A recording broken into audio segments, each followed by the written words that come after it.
To install your shutter blinds, all you need is a spirit level, drill and hammer. Begin by assembling the frame face down on the floor, taking care not to scratch the finish. Use the provided Hoffman keys to lock the corners together. Tap them in lightly, using a hammer and a piece of scrap cardboard to protect the frame. Pre-drill the holes for your screws into your shutter frames. For face-fixing frames, start by removing the decorative strip from the front of the frame. Drill a hole through the center point of each frame, then another at each end. Drill these holes roughly 10 centimeters in from the end of the frame. For recess fitting frames, make holes with the same spacing, but through the thicker sections on the inside of the frame. For face fitting frames, place the frame onto the wall and use a spirit level to align it squarely. Insert a screw into the center hole you made in the top section of the frame to hold the frame loosely in place.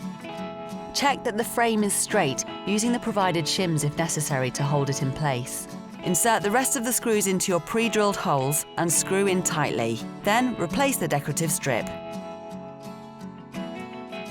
For recess frames, begin by placing it into the recess and using a spirit level to check that everything is square, using the provided shims if necessary to hold it in place. Insert a screw into the center hole you made in the top section of the frame to hold the frame loosely in place. Use your spirit level again to check that everything is straight, then insert the remaining screws and screw in tightly. Once your frame is in position, it's time to hang the shutter panels. Loosen the hinge screws slightly to allow for some adjustment. Shutter panels are numbered, with 1 being the left side. Starting with panel 1, align the panel and frame hinges, then slot in a hinge pin to lock them into place.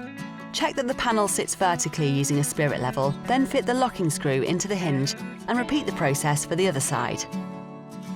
If a shutter has multiple panels, hang the inner ones first, then repeat the process of adjusting the hinges and use the hinge pins to fit the remaining panels. Your shutter blinds are now ready to use. If you have any problems fitting your blinds, our friendly customer service team are always happy to help 6 days a week. Made to measure, made simple.